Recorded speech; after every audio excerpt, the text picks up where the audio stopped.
So my favorite thing about teaching middle school computer science is that at my school, every single student was required to take this class. And so there were tons of kids that probably wouldn't have taken it because they didn't think that they were going to be good at it, and then they found out they were, and it was really incredible. It also meant though that there were 450 different students that were in and out of my classroom door every week. And so there was no special education pullout during that time. And there was no extra like push in my classes. And so what that meant for me was I really needed to be thoughtful about accommodations and supports for students ahead of time in class. And so I really leaned on my design background to do that. And that's actually what inspired Stickity in the first place, was just the accessibility piece of removing the like how to do something from what students were being expected to do.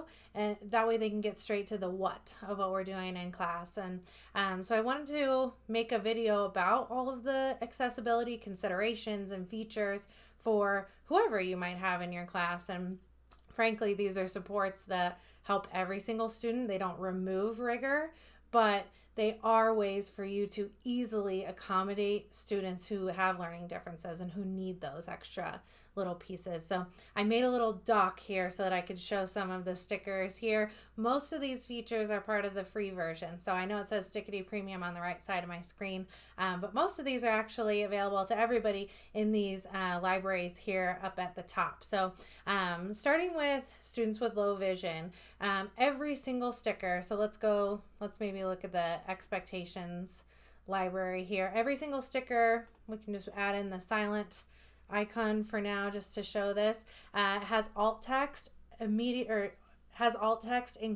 with it. And so what that means is if you click on that, right click and then choose alt text, that's already there for you. So that applies to all of the premium content related stickers as well. So anything in math, ELA, science, all of that. So important concepts.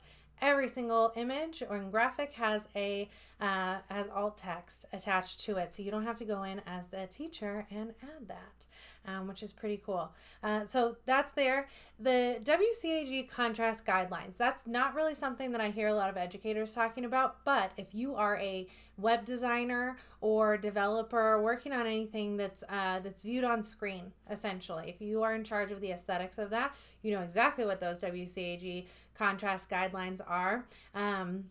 Every single sticker meets those. So what that means is anyone who experiences color blindness or just has a tough time with like contrast in any way, all of these stickers meet the guidelines so that everyone can still see them. And so, yes, these colors are bold and bright and easy to see.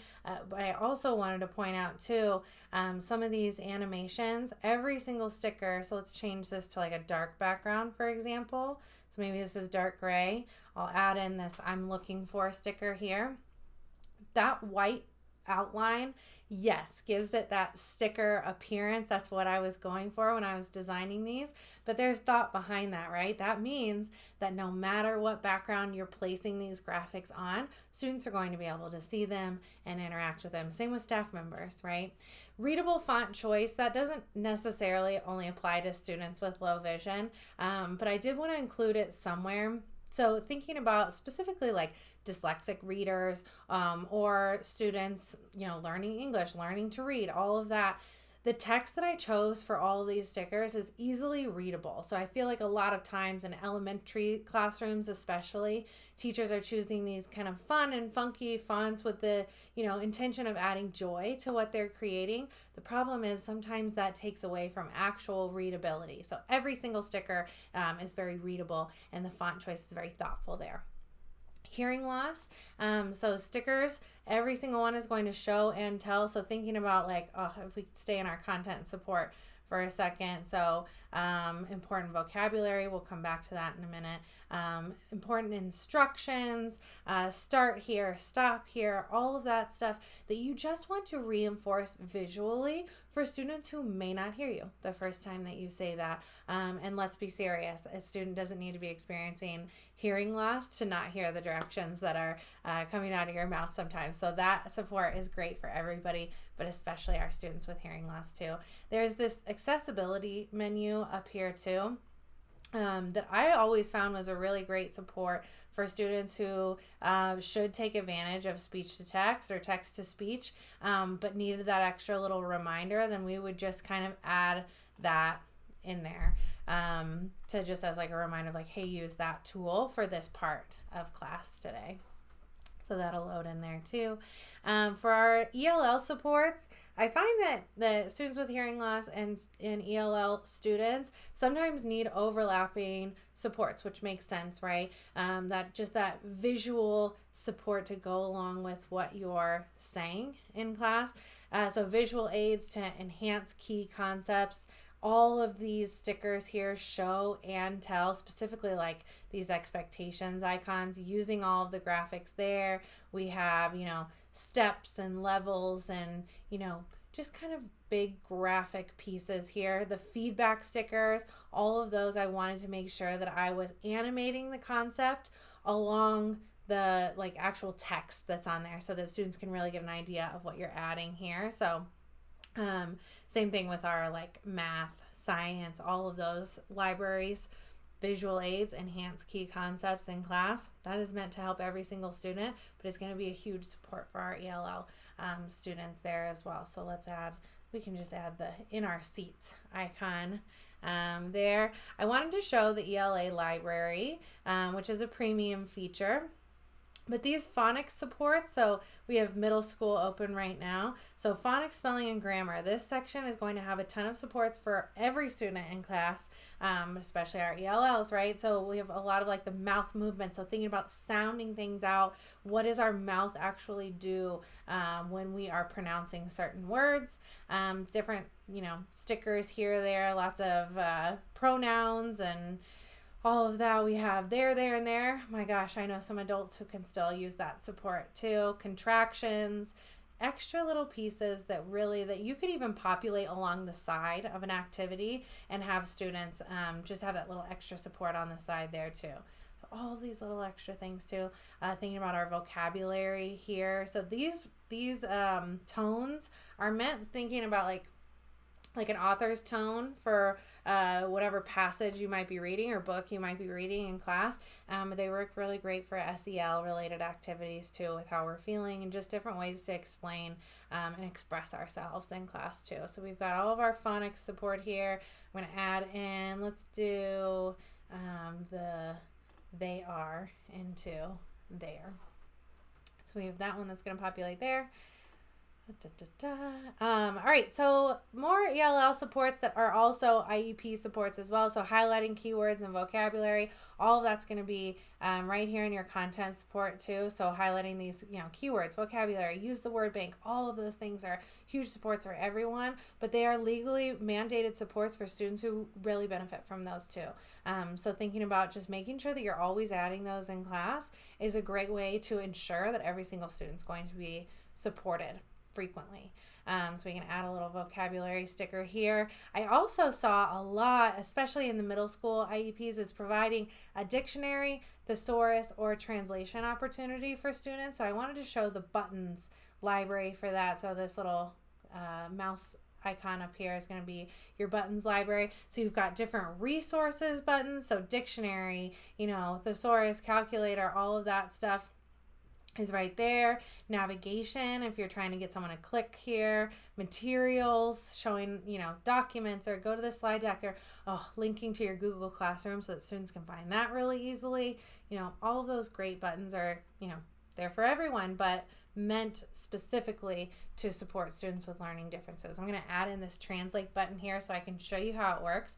So let's say that we have the translate, there we go, the translate button in your students' work. So this would go into a student facing material. This image itself isn't going to do much, but once so Control K or Command K, you can paste a link to, let's say, Google Translate or something like that. Same thing with the dictionary. You can paste a link to easily go there, and that way they just always have that resource available to them at the top of the page. You could do that for everyone. It's not going to remove rigor for any student, for everyone to have translate or dictionary up at the top to help them out.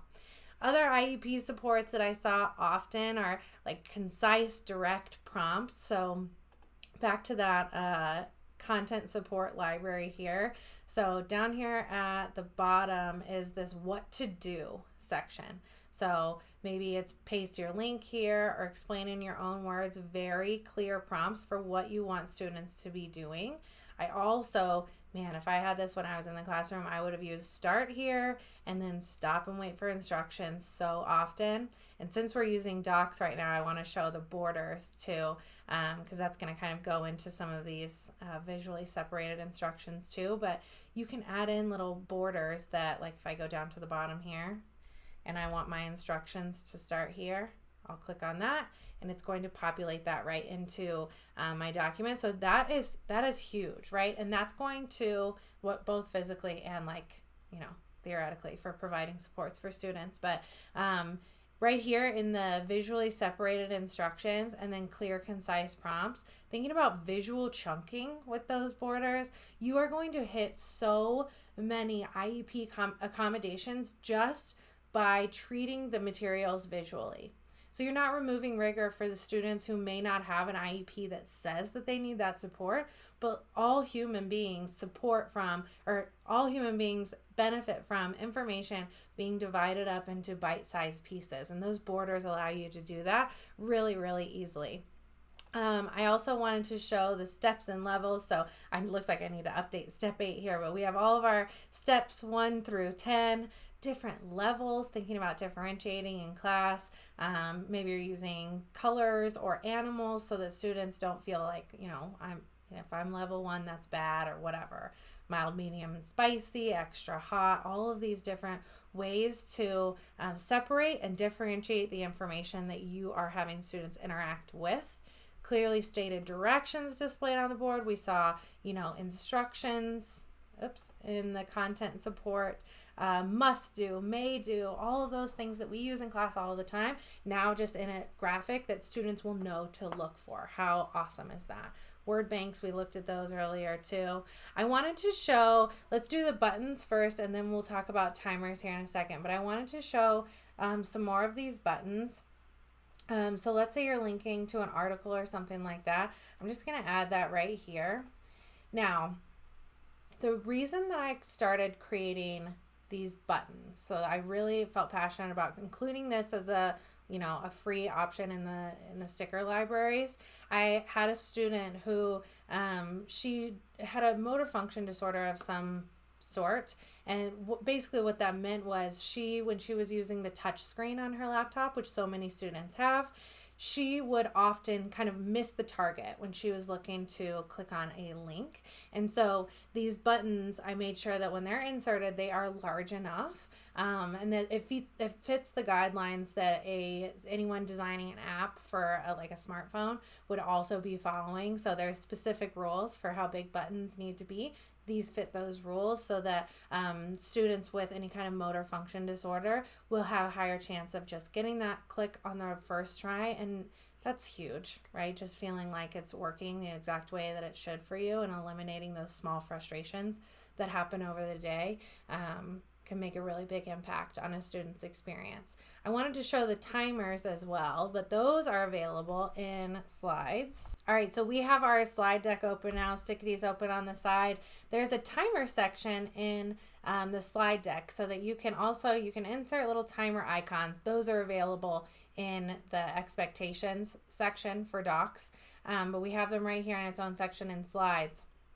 So I could say, this is going to be a 6-minute activity. I'll put this up at the top. Students know what to expect a little bit more when I'm doing that. But then at the bottom here, or if I scroll down here, I can choose a 6-minute timer. All of these timers were designed with students of trauma in mind. So what I found was when I was teaching, if I would use a YouTube timer like this, it's just a video that it populates in there. But if I would use a timer that I found online, more often than not, it would either have very distracting music in the background, which I didn't want, or it would have like this siren at the end that honestly most of the time sounded like a police siren. And students in my class would like jump. And it would just, it would create this anxiety in them that just took them out of the headspace of being able to learn in class. And so I really wanted to create some timers. So I wanted to create some timers that that didn't have those features. And so if I click play on this,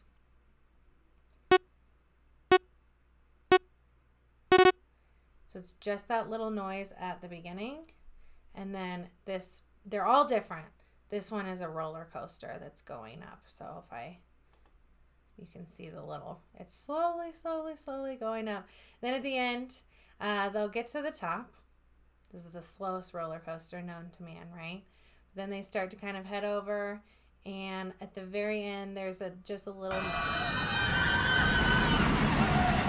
It just sounds like the roller coaster going down. That's it. It's nothing alarming. It's no kind of siren at the end. You still hear it. You need to hear it because you're the teacher, and I would always just get distracted and start talking to students, and then 20 minutes had gone by. But so you need that timer, right? But you just don't want to alarm students while you're doing it. So all of the, features of Stickity are great for every single student. But I wanted to talk about the accessibility considerations there because it's something that I'm so passionate about as a creator, as an educator. And it really is the why behind Stickity and what makes it so great for the classroom.